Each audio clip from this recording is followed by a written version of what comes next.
kita berikan 10 menit kepada Bang Furqan Jurdi selaku Ketua Lembaga Dakwah Dewan Pimpinan Pusat Ikatan Mahasiswa Muhammadiyah.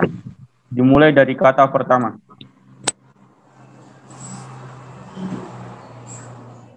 Assalamualaikum warahmatullahi wabarakatuh. Alhamdulillah rabbil alamin wassalatu wassalamu ala Rasulillah wa ala alihi wa washabihi ajmain, amma ba'd. La ilaha illallah wahdahu la syarikalah wa asyhadu anna Muhammadan abduhu rasuluhu la nabiyya ba'da. Yang saya hormati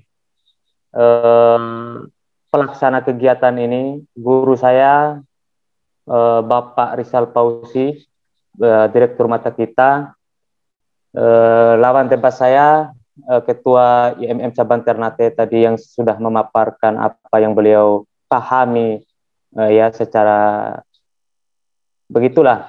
Kemudian Adinda Taufik, Ketua BEM Hukum Unhas. Memang, terkait dengan pluralisme, memang kalau pluralisme itu hanya berdiri secara independen, maka ia tidak menjadi soal. Karena itu adalah satu paham yang mengartikan bahwa semua orang itu mempunyai kesempatan yang sama gitu, mempunyai kesempatan hidup yang sama, tapi tetap mempertahankan identitas masing-masing. Itu pluralisme. Tapi dibagi dua pluralisme itu menjadi pluralisme sosial dan pluralisme agama. Pluralisme agama dibagi lagi menjadi tiga. Secara umum dibagi menjadi tiga itu. Saya bagi tiga itu. Yang pertama sinkretisme agama. Pluralisme agama itu yang pertama adalah sinkretisme agama. Sinkretisme agama itu seperti apa? Ya, yaitu mempercayai bahwa agama itu diisi oleh kekuatan-kekuatan natural. Maka akhirnya orang menyembah batu, menyembah kayu, menyembah segala macam itu, ya, karena dia menganggap bahwa batu itu adalah Tuhan. Tetapi apabila batu itu dipercaya memiliki roh, maka dia menjadi dinamisme, ya, yaitu mempercayai kekuatan yang ada di dalam batu, di balik kayu dan lain sebagainya itu. Itu yang pertama, sinkretisme agama. Yang kedua, sintesisme agama. Sintesisme agama itu adalah agama oplosan. Misalnya Ahmad Mursadek yang mendirikan Al-Qiyadah Al-Islamiyah, yang kemudian difatwakan haram oleh Majelis Ulama Indonesia. Kemudian yang ketiga, relativisme agama. Ini yang bahaya. Relativisme agama mengatakan bahwa semua orang yang menyembah Tuhan, baik institusi agama apapun, dia akan sama-sama masuk surga. Coba bayangkan, relativisme agama menganggap bahwa hanya agamanya yang berbeda. Kalau kita orang Islam, kalau yang lain Kristen, yang lain Hindu, yang lain Buddha, yang lain Yahudi, ya kan? Dan Tuhannya pun berbeda-beda. Ada kita Islam Allah, ya, Kristen Yesus, kemudian Yahudi Jehovah dan lain sebagainya. Kemudian dianggap mereka itu akan sama-sama masuk surga. Itu relativisme agama. Tapi ini tidak masuk dalam konteks apa yang terjadi di IMM. Maka saya putar otak, teringatlah saya dengan bacaan saya tahun 2016 tentang talbis setan, talbis iblis. Saya akhirnya melahirkan satu pandangan baru sebagai pluralisme agama itu talbisisme, yaitu menganggap bahwa yang batil bisa bercampur aduk dengan yang benar. Al-Baqarah ayat 42 itu, ya, wala talbisul haqqa bil batili. Ya, itu mencampur adukan antara yang benar dan yang salah. Ya, antara yang batil dan yang hak, antara yang ma'ruf dan yang mungkar. Karena pintu pertama agar diketahui apakah itu ma'ruf atau mungkar, ya, dia itu pertama pintunya adalah Islam dulu. Semua orang Islam bisa kita anggap ma'ruf, ya kan? Pintu pertama orang bisa dinilai hak atau batilnya adalah berislam dulu. Itu yang disebut dengan talbisisme, itu adalah menganggap baik perbuatan setan, menganggap baik sesuatu yang buruk, lalu dicampur adukkan kedua-duanya. Itu yang pertama. Nah, karena menganggap baik itu, maka IMM mengadakan Darul Arkam Paripurna dan menampilkan kader, katanya dia sudah bilang tadi itu, Imawati. Ya, Imawati dari Maluku. Oke, berarti dia sudah kader. Ya, sikap itu, ya, apa yang dia lakukan itu sebenarnya bertentangan, ya, dengan hukum yang berlaku di Indonesia. Dia Imawan tadi itu mengatakan saya itu konservatif katanya. Ini IMM yang lebih intoleran, yang lebih konservatif, ya. Ya, dalam keputusan bersama SKB Menteri tanggal 2 Januari 1979 disebutkan bahwa tentang penyiaran agama itu dalam SKB itu pasal 3 kalau nggak salah saya, pasal 4 kalau nggak salah saya, dilarang menggunakan fasilitas-fasilitas tertentu, ya, seperti institusi, koran, media dan lain sebagainya untuk membujuk, mengajak orang yang punya keyakinan untuk pindah ke agama lain. Lalu pertanyaan saya, siapa yang radikal itu? Siapa yang konservatif itu? Ya. Kemudian, ya, bagaimana sikap kita terhadap masalah pluralisme agama itu? Sikap kita jelas, umat Islam. MUI pada tanggal 29 Juli tahun 2005 mengeluarkan fatwa diharamkan pluralisme agama dan mengharamkan umat Islam untuk menganutnya.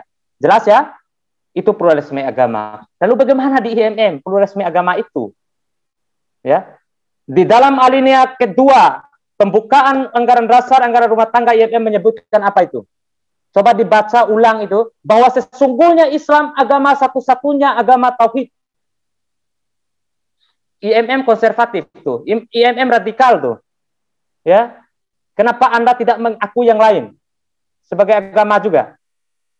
Ya, bahwa sesungguhnya Islam itu adalah satu-satunya agama yang tauhid, kata IMM.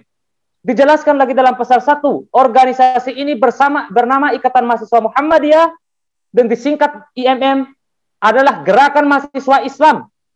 Ya, Gerakan Mahasiswa Islam yang berakidah Islam, bersumber dari Al-Quran dan As-Sunnah, bermahasiswa Islam, berakidah Islam, sumber akidahnya adalah Al-Quran dan As-Sunnah. Jadi jelas ya, IMM itu tidak punya tafsiran lain, ya, bahwa dia adalah organisasi mahasiswa Islam, berakidah Islam, sumbernya Al-Quran dan As-Sunnah. Kemudian pasal 4, IMM itu adalah organisasi yang berasaskan Islam. Itu eksklusif itu IMM itu. Fundamental itu IMM, konservatif itu IMM itu. Ya enggak? Di mana pluralisme sosialnya IMM? Karena pluralisme kita bagi menjadi pluralisme agama dan pluralisme sosial. Pluralisme sosial itu ada di pasal 5 anggaran dasar. Saya tidak akan keluar dari anggaran dasar IMM untuk membahas ini.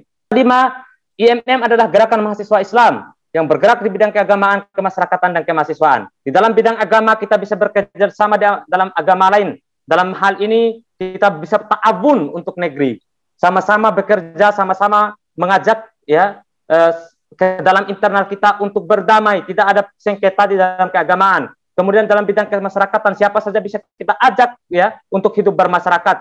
Ya, kita saling membantu di dalam kemasyarakatan. Di dalam kemahasiswaan kita juga bisa membantu mahasiswa siapa saja yang ingin menyelesaikan studinya, yang ingin menyukseskan studinya, baik melalui kampus Muhammadiyah maupun melalui kampus-kampus yang lain. Artinya IMM inklusif. Jadi IMM itu adalah moderat, tengahan. IMM itu adalah wasatiyah, ya. Jadi dia ada ekstrimnya, ada eksklusifnya, dan dia ada inklusifnya. Untuk itu IMM menetapkan tujuannya, mengusahakan terbentuknya akademisi Islam yang berakhlak mulia. Akademisi Islam, akademi Islam ya, ditebalkan, dibolkan itu, yang berakhlak mulia dalam rangka mencapai tujuan Muhammadiyah. Tujuan Muhammadiyah apa? Menjunjung tinggi agama Islam sehingga terwujudnya masyarakat Islam yang sebenar-benarnya. Bukan sudah jadi kader itu yang tampil itu ya. Artinya kalau dia sudah menjadi kader, dia punya hak dan kewajiban di IMM. Hak dan kewajiban salah satunya dipilih dan memilih. Ya. Jelaskan dipilih dan memilih. Ya. Pertama, kalau dia mempunyai hak dipilih dan memilih, maka dia bisa menjadi calon pimpinan di IMM. Anda bisa mengatakan, oh tidak bisa, ya. Tapi dia akan menggugat. Saya sudah menjadi anggota Anda, ya. Seperti yang telah Anda katakan. Kenapa saya tidak punya hak dan kewajiban untuk melakukan itu? Ya. Karena setahu saya, anggota IMM itu hanya mahasiswa Islam yang menyetujui asas dan tujuan IMM. Asas IMM adalah Islam, tujuan IMM membentuk akademisi Islam, ya kan? Anggota biasanya itu adalah alumni IMM yang setia kepada IMM dan Muhammadiyah. Anggota kehormatannya orang yang mengembangkan dan melestarikan IMM. Apakah mereka ini masuk kategori ini? Ya, jadi begini, menampilkan orang lain, ya, menampilkan orang lain dalam satu forum resmi seperti itu adalah salah satu krisis ya, krisis kepemimpinan yang sangat luar biasa. ini adalah krisis moralitas, krisis etika, bahwa IMM itu diperlihatkan sebagai gerakan religiusitas, gerakan keagamaan. Tiba-tiba tampil orang di situ. Anak-anak Unhas pasti tahu bagaimana sulitnya medan mengkade orang. Ketika kita bawa orang yang tidak punya jilbab, tapi kita sudah punya modal bahwa dia Islam, tiba-tiba oleh ayahanda dikatakan, kenapa ada orang yang tidak pakai jilbab masuk ke gedung PBN? Padahal tinggal dipasang jilbab orang itu. Ya, bagaimana itu? Itu loh. Ini ada orang lain, ya, yang tidak Islam, di luar daripada umat Islam, ya, yang mau kita kader. Saya kira medan yang dikatakan tadi itu, di kampus Muhammadiyah misalnya, paling sedikit ada 30% mahasiswa Islam. Apakah 30% itu sudah menjadi IMM semua? Sehingga harus diambil orang lain? Atau karena Anda pecundang, kemudian mencari orang tidak mampu bersaing dengan HMI, TMII, dan kami, ya, yang lebih dominan di kampus dan mampu bersaing secara akal sehat di kampus, tiba-tiba Anda mencari cara yang lain. Menampilkan wajah orang lain, bukankah di teman-teman, ya, di daerah manapun pasti ada imawati yang memiliki kecakapan, yang memiliki kemampuan untuk itu, memakai jilbab, rapi, cantik, dan lain-lain. Ya enggak? Jadi orang akan menganggap bahwa kita sedang menuju kepada arah yang disebut dengan idiotisme. Itu masalahnya. Saya itu 3 kali ikut IMM dan baru dibaiat pada kali ketiga. Ya, dan saya baru setelah dibaiat baru dikatakan sebagai kader IMM. Apa baiatnya? Raditu billahi rabba wa bil islami dina wa bi Muhammadin nabiyya wa rasula. Apakah orang non-Islam akan mengucapkan itu dan melaksanakan dalam kata dan perbuatan ucapan itu? Nah, semua ini karena, ya, kita tidak pernah belajar kepada diri sendiri. Kita belajar pada, ya, apalagi mahasiswa sekarang belajar internet dan lain sebagainya, ya, yang akhirnya mendangkalkan seluruh pikiran-pikiran yang ada. Jadi tidak ada orang yang bisa yang berhak mengatakan bahwa kami lebih berjuang di dalam ber-IMM. Semua orang sebelum kita ini berjuang. Anak cucu Kiai Haji Ahmad Dahlan aja tidak pernah kita kenal siapa itu orang itu, saking ikhlasnya mereka itu ber-IMM, membentuk organisasi ini. Ya, dan semua kader-kader IMM pasti berjuang untuk mencari kader-kader itu. Apakah semua orang anak IMM di kampus Muhammadiyah sudah di IMM-kan semua? Sudah enggak di IMM-kan? Kalau tidak, kenapa Anda mencari orang lain sementara masih banyak mahasiswa-mahasiswa Islam yang belum Anda IMM-kan? Wajah yang tampil di DAP itu bukan wajah IMM. Ya, yang ditampilkan itu. Anda sudah kasih panggung sekarang, ya, dan Anda sebut sebagai kader Kristen IMM. Begini, kalau Anda tidak mau mengganggu orang agama lain dalam konteks itu, ada kegiatan seremoni IMM, ada dialog, ya, ada diskusi serial, ya, ada kalau di kampus-kampus kita tradisi di Makassar misalnya mengadakan kajian rutin per minggu, ya kan? Itu orang bisa diajak tuh, ya. Bedakan antara inilah yang disebut gerakan kemahasiswaan itu, ya. Orang semua bisa ikut masuk ke sini, ikut andil di dalam kegiatan-kegiatan diskusi itu. Tetapi dalam hal yang paling prinsipil, kalau orang sudah dikader itu, ya, otomatis dia sudah mengikat ke dalam. Dan yang mengikat ke dalam hanya diperbolehkan oleh anggaran dasar anggaran rumah tangga adalah mahasiswa Islam. Ya, mahasiswa Islam. Kita punya kegiatan-kegiatan lain, kegiatan dialog publik, kegiatan kajian setiap hari, kegiatan ini, dan kita buka ruang itu bagi siapa saja untuk datang ke situ. Ya, ibaratnya Muhammadiyah itu, ya, punya perusahaannya namanya perguruan tinggi. Siapa saja boleh, ya, berbelanja di perusahaan itu, asalkan kita tidak membolehkan dia masuk ke dalam struktur organisasi kita. Siapa saja boleh berbelanja itu di perusahaan Muhammadiyah. Siapa aja boleh kuliah di situ, siapa aja boleh belanja di Susang Surya Mat di bawah di Pusat Dakwah Muhammadiyah Sulawesi Selatan itu. Siapa aja boleh. Gitu loh. cara berpikirnya. Maksud saya, Anda punya kegiatan-kegiatan lain untuk mengajak orang. Anda bisa berbicara dan berdiskusi dengan dia tentang gerakan-gerakan IMM yang akhirnya membuat dia tertarik.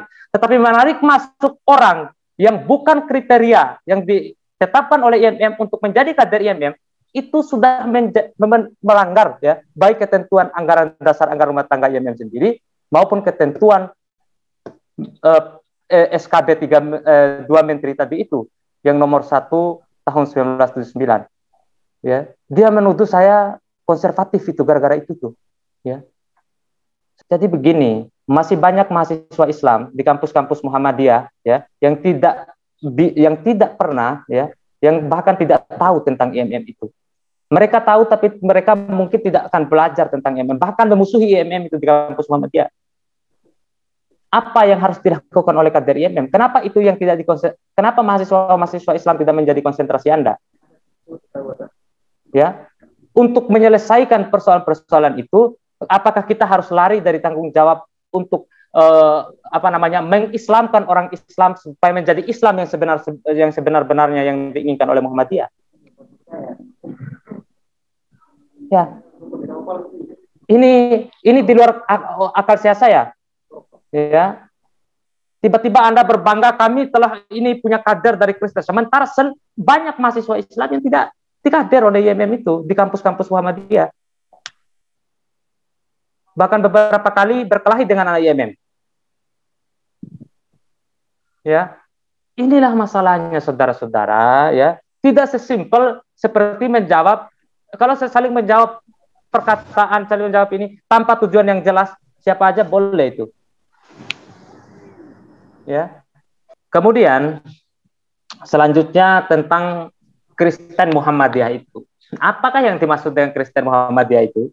Ya.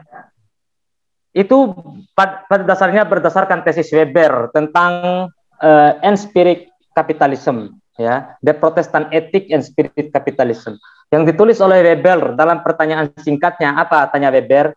Tesis besar yang mengguncang alam dunia ini tentang materialisme itu hanya tesis Weber dengan pertanyaan singkat tuh.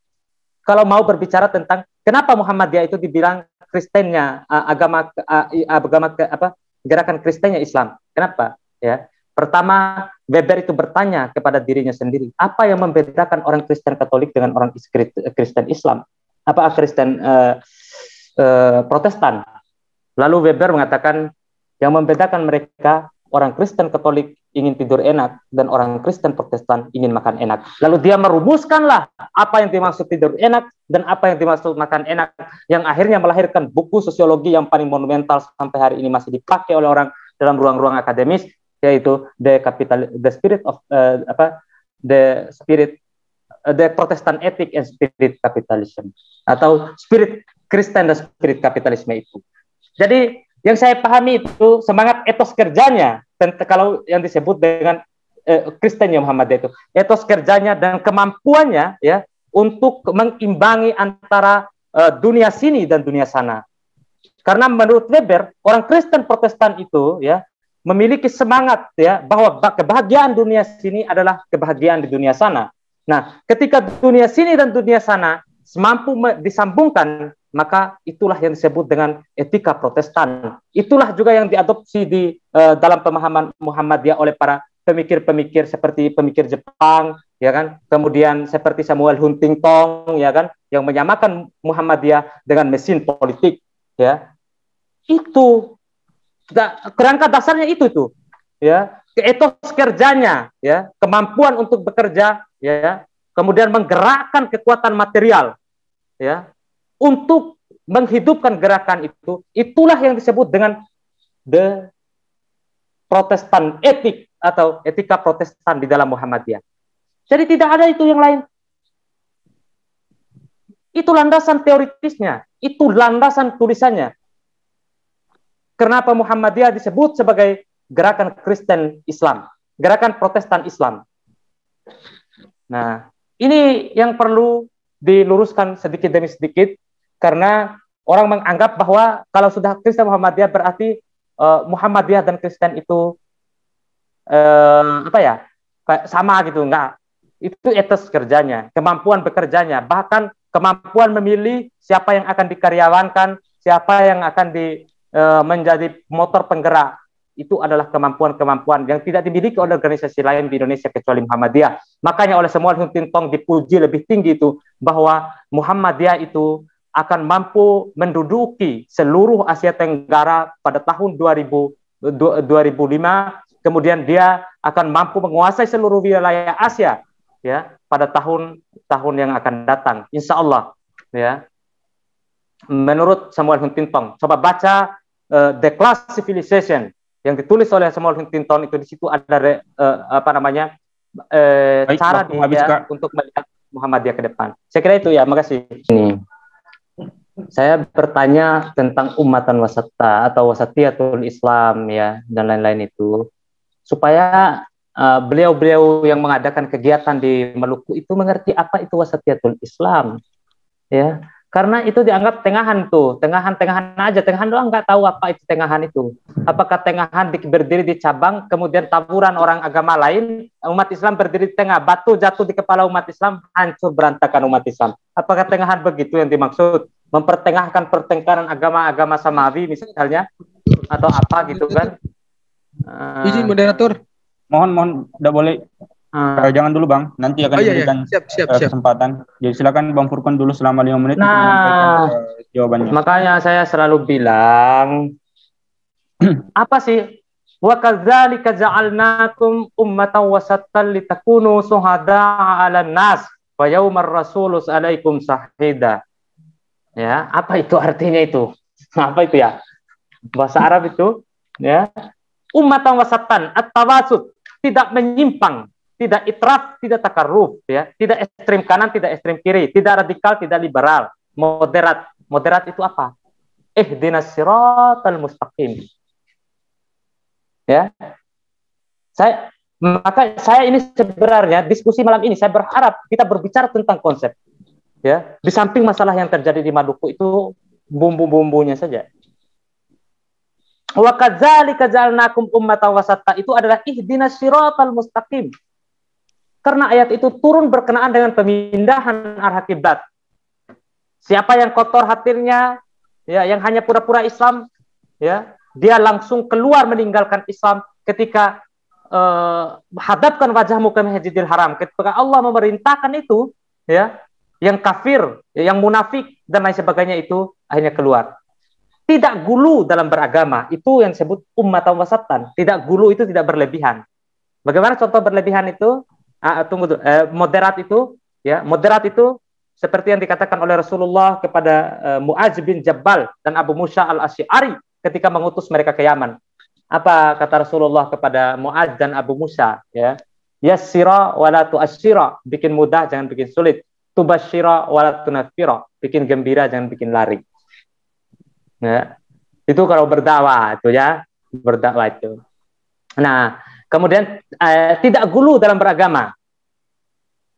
Saya mau kasih supaya teman-teman agak sedikit mengerti tentang wasatiyatul Islam itu, umat tengahan itu. Ya, ada cerita 3 orang Yahudi, 3 orang Islam datang ke Nabi Muhammad SAW, kemudian bertemu Aisyah. Mereka mengatakan, apa yang engkau ingin adukan kepada Rasulullah? Kata Aisyah radhiallahu anha, ana akulu laila wan nahar, ya. Laila wa anamu. Aku puasa, aku sholat malam, tapi tidak tidur. Yang kedua mengatakan asumu wa afturu. Aku puasa setiap hari. Yang ketiga mengatakan aku ibadah nggak kawin-kawin. Nah, kemudian mereka bertemu Rasulullah di masjid lagi sholat dan mengatakan, apakah kalian yang mencari saya? Ya Rasulullah. Kamu yang mengatakan ini, kamu yang mengatakan ini, kamu yang mengatakan ini. Betul Rasulullah. Apa kata Rasulullah? Akulah yang terbaik.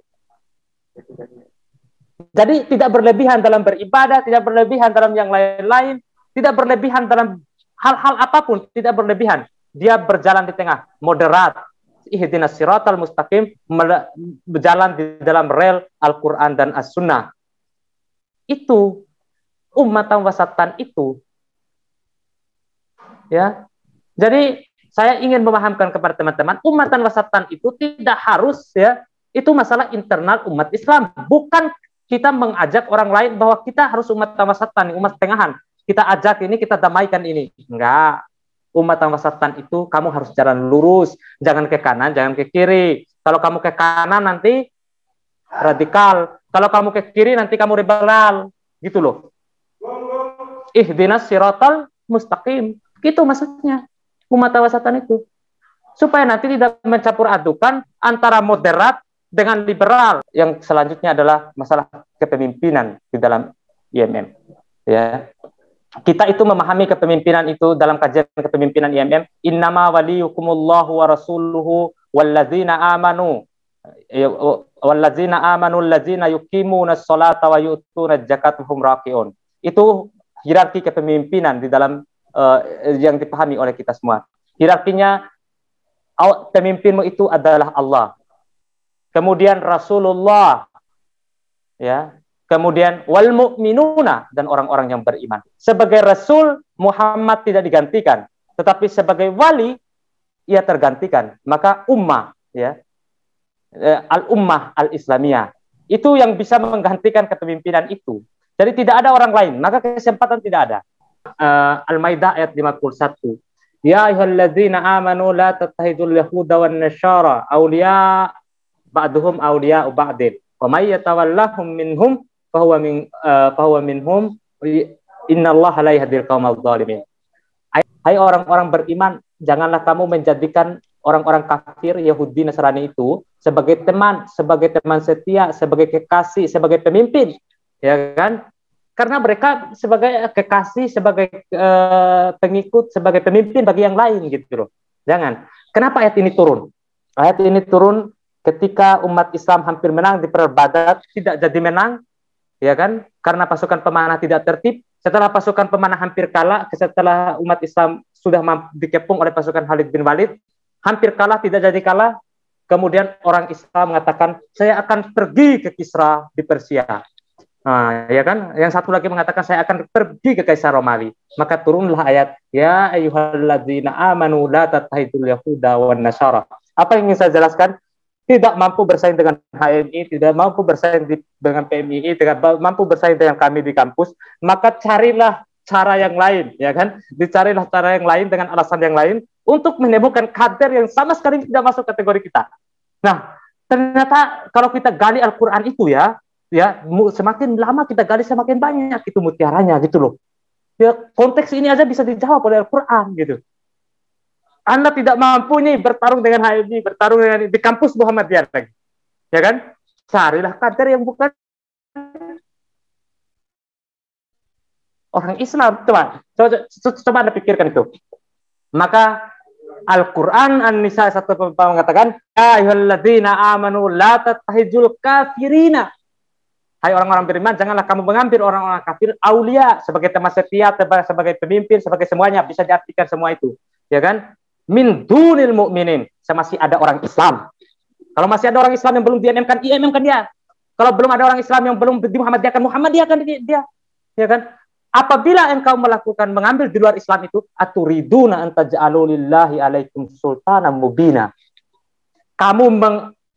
Inginkah kamu mengadakan alasan bagi Allah untuk mengazabmu? Apabila mengambil mereka sebagai teman setia, mengkader mereka di IMM, tapi mereka tidak kamu Islamkan. Ini saya tidak mau terlalu keluar dari konteks Islam, ya.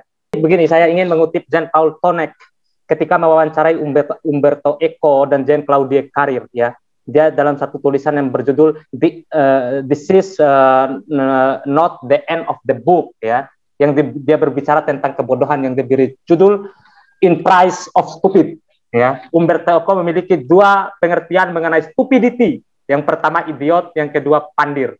Nah, idiot itu adalah orang yang kekurangan kemampuan profesional individu yang dimiliki, ya kan? Kemudian ya IQ-nya rendah lah, di bawah IQ rata-rata standar IQ dunia ini sekarang kan 85 sampai 115 angka gitu. Dan hanya 1% orang yang punya IQ yang lebih atas dari 135.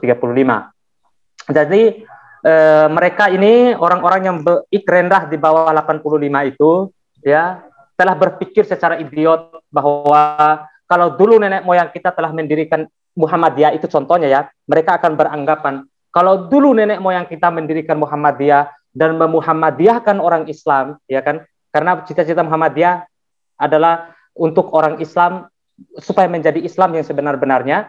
Nah, maka oleh orang idiot dikatakan, kalau dulu nenek moyang kita telah mampu mendirikan Muhammadiyah dan memuhammadiyahkan orang Islam, maka kita harus lebih hebat lagi katanya. Karena orang idiot kan, jadi mau kata apa aja ya hebat lagi, yaitu memuhammadiyahkan non-muslim tanpa harus mengislamkannya. Nah, itu satu tuh. Ya. Yang kedua, orang pandir. Ya, orang pandir adalah orang yang tidak memiliki kemampuan menjaga bahkan miliknya sendiri itu.